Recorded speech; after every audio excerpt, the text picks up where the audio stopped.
Il y a un fléau en Afrique, les MST, les moyennes sexuellement transmissibles. Donc, tu vas voir le professeur. C'est même pas, le professeur lui-même te voit.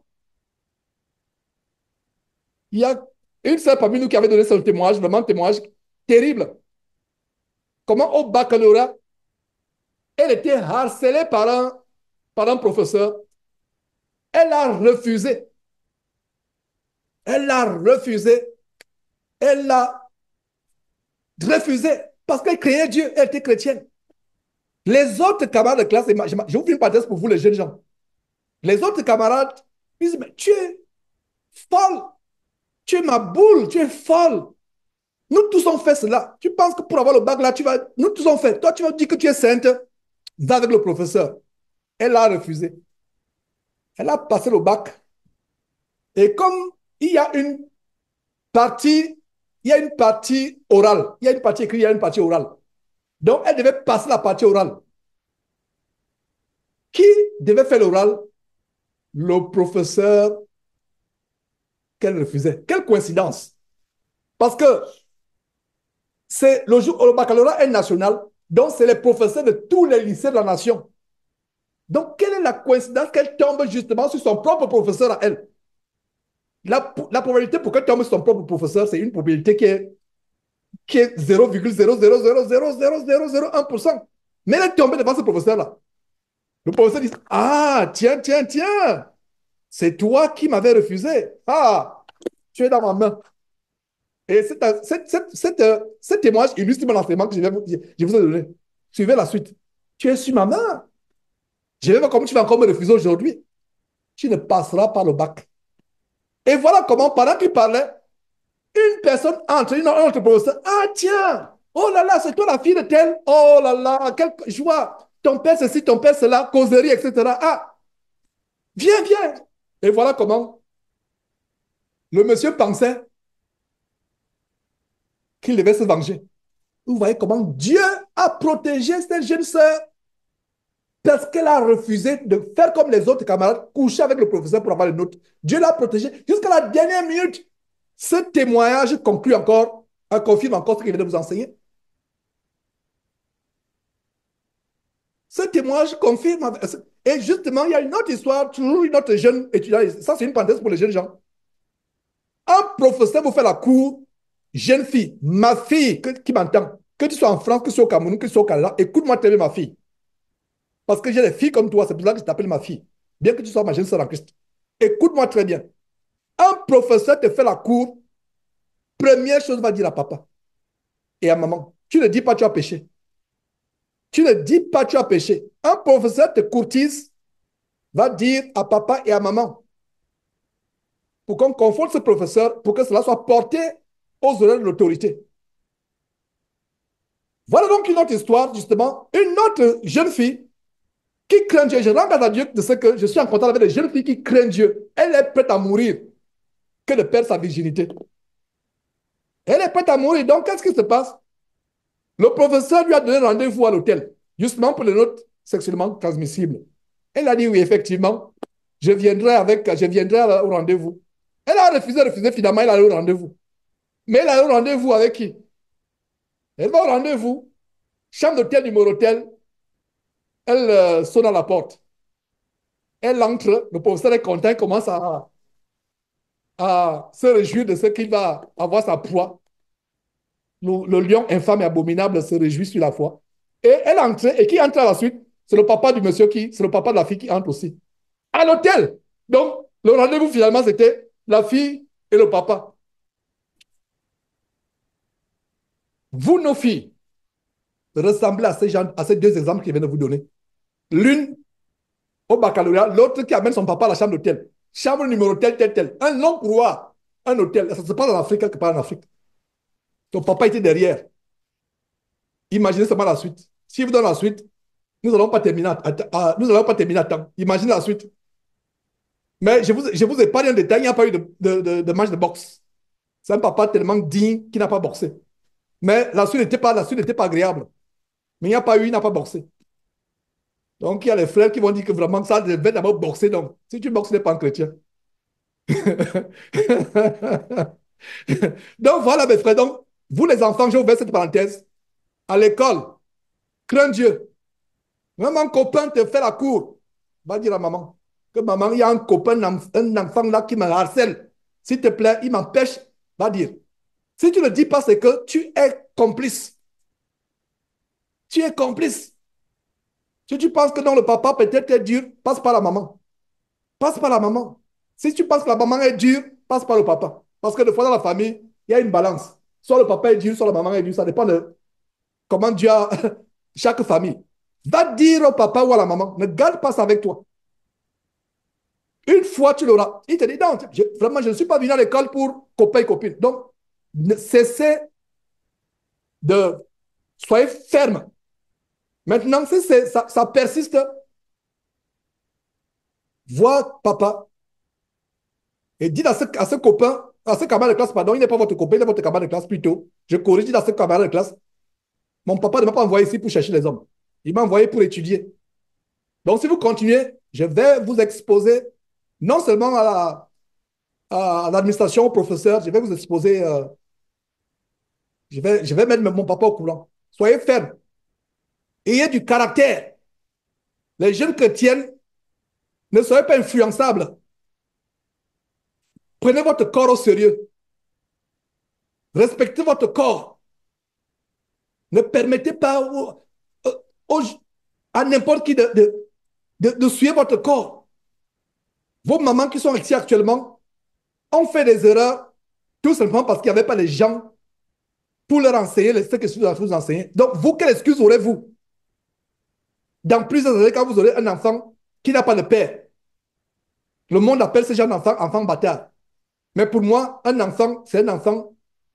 Il vient, malheureusement, certains enfants viennent sous le péché. Mais cet enfant peut devenir un enfant qui servira Dieu plus tard. Comme l'enfant Salomon dont on a lu les proverbes, qui est né du crime, qui est né du mensonge, de l'adultère et du crime, du meurtre. Mais vos aînés, grandes sœurs ou mamans ici présentes, ont fait des erreurs par le passé parce qu'il n'y avait personne comme moi pour leur prêcher cet évangile. Maintenant, toi, tu m'écoutes aujourd'hui. Quelle sera ton excuse? Tu n'auras pas d'excuse. Tu n'auras pas d'excuse. Donc, ma fille, jeune fille, prends ton corps au sérieux. Ferme tes jambes plus que le coffre-fort. Même le plus grand hacker, même c'est Al Capone qui vient avec ses bandits pour vouloir trouver le code, ils ne trouveront pas. Parce que ce coffre-fort que tu as fermé, personne ne va l'ouvrir. Et que seul Dieu pourra l'ouvrir avec le mari qui t'enverra.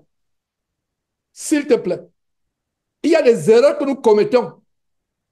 Dieu nous pardonne. Il n'y a pas de conséquences. Mais il y a d'autres erreurs dont les conséquences vont nous suivre jusqu'à la mort. Et vous, jeunes filles, je vous assure que si vous avez une grossesse indésirée, c'est quelque chose qui va vous suivre jusqu'à votre mort. Dieu vous a pardonné. Mais ça va vous suivre jusqu'à la mort. Qu'en est-il de se marier hors de la volonté de Dieu? Vous êtes marié avec un homme par précipitation. Vous avez voulu désobéir à Dieu ou à vos parents. Vous vous mariez à un homme. Quand vous divorcez avec cet homme-là, Dieu vous a pardonné. Mais vous ne pouvez plus vous remarier. C'est fini. Qu'en est-il si vous n'avez jamais eu d'enfant? Il y a des gens qui vont dire, mais Georges, c'est vrai, je me suis marié avec cet homme, mais quand même, je ne peux pas rester comme ça. On a divorcé, mais je vais mourir comme ça sans enfant. Sœur, tu vas mourir sans enfant. Tu vas mourir sans enfant. Et les sœurs sont championnes pour vouloir séduire. Oh frère, frère, regarde un peu la situation dans laquelle... C'est pas moi Dieu. Moi, je ne fais que donner la parole. Tu vas me supplier pour qu'elle dise oui. Il y a d'autres même qui sont prêts à envoyer des enveloppes d'argent pour qu'elle dise oui. Ha. Votre argent là, vous ne le savez même pas. Il ne m'arrivera pas. Vous allez corrompre quelqu'un, vous me corrompez pour que dire non, Georges va dire oui. Ah, Georges a dit oui, je peux me remarier. Georges n'est pas Dieu. Georges ne fait qu'enseigner la parole de Dieu. Et je ne pourrai jamais enseigner ce qui est contre la parole de Dieu. Et si je ne l'ai fait par le passé, je me repens. Et si quelqu'un détecte dans un enseignement ce que j'ai enseigné qui est contre la parole de Dieu, ça me fait plaisir de voir, ah, Georges, tu vas enseigner ceci, est-ce qu'on peut examiner? C'est pour ça que il y a quelques-uns parmi nous, parmi vous, pardon, quelques-uns parmi qui me disent, ah, Georges, vraiment, je n'ai pas compris ceci. Est-ce qu'il y a une erreur ici? Est-ce que... On a toujours le temps, même s'ils sont occupés comment, j'aurais toujours le temps qu'on reparte, point par point, sur les enseignements, on reparte. Si un frère n'a pas compris, ça n'a pas compris, j'ai toujours le temps disponible. Qu'on prenne le temps, même ça va prendre 1 heure, 2 heures. Des fois, ça m'a pris 3 heures. On aille verset après verset, on examine ensemble. On fait comme les Béréens. On examine, on explique. Des fois, c'est moi qui avais tort. Des fois, c'est le frère qui avait tort ou la sœur. Des fois, donc, personne n'a le monopole de la connaissance. Donc, s'il vous plaît, sœur, jeune sœur, j'ai ouvert cette parenthèse pour vous. Je n'ai pas prévu ouvrir une parenthèse pour les jeunes filles. Mais peut-être que Dieu a voulu que je parle de cela. Les jeunes garçons, peut-être j'en parlerai plus tard. Si Dieu m'inspire. Mais Dieu m'a inspiré pour les jeunes filles aujourd'hui. Jeunes filles, fais attention, ton corps est précieux. Ton corps ne permet même pas à un homme de toucher ton corps, de poser la main sur ton corps. Ne permet même pas. Et au lycée, on va se moquer de toi. Qu'à 15 ans, aucun homme n'a posé la main sur toi. Non. Soyez une génération à part. Toutes les marchandises ont les microbes. Regardez, vous allez à un marché. Vous allez à un marché, les marchés de fermiers. Et vous, en France, vous en avez. J'ai apprécié les marchés fermiers en France. C'est quelque chose qui m'a marqué. Vous allez à un marché fermier, il y a les tomates bien rouges. Vous voyez des mirabelles, vous voyez des oranges. Tous ont les asticots. Soyez la belle tomate, ma jeune sœur, qui n'a pas d'asticot. Asticot signifie quoi? Un homme qui n'est pas un mari qui a posé la main sur vous. Soyez un fruit qui n'a pas d'asticot. Si cette image peut vous traumatiser et pour vous ramener à la raison, Dieu soit loué. Soyez une tomate, un fruit. Tous les fruits sont alignés là, on les articles. Parce que les garçons ont touché. Un garçon qui n'est pas ton mari, un garçon qui ne sera jamais ton mari, il pose la main sur toi. C'est un asticot en anglais, on l'appelle maggots. En anglais, c'est plus poignant en anglais. Asticot en français, non, asticot c'est gentil. Mais en anglais, quand on dit maggots, maggots en anglais, oh là là, c'est horrible. Asticot, c'est nice. Asticot, c'est cool. Non.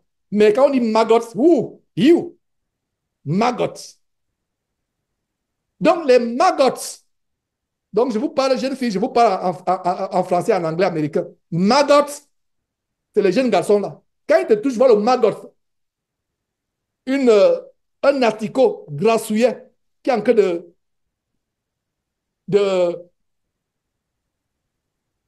de ramper sur votre corps. Soyez ce fruit sans asticot. Qui aimera aller dans un marché fermier? Tous les étals ont les fruits avec les asticots. On va se diriger vers l'étal où il n'y a pas d'asticot. Pourquoi nous sommes arrivés dans une génération où on se moque plutôt de la jeune fille qui veut conserver sa virginité? C'est démoniaque. Soit cette fille qui n'a pas de maggots, les asticots en elle. Soit cette jeune fille. Ça a allongé un peu l'enseignement, mais je ne peux que suivre la volonté de Dieu quand j'enseigne. Donc, jeune fille, nos filles, soyez fortifiées. Vous êtes la relève. Ce monde-là, on ne trouve plus des enfants qui s'habillent de manière décente. On ne trouve plus des jeunes filles qui ont la vertu. C'est rare. C'est rare. Soyez les Esther de notre génération. Au nom de Jésus-Christ. Amen.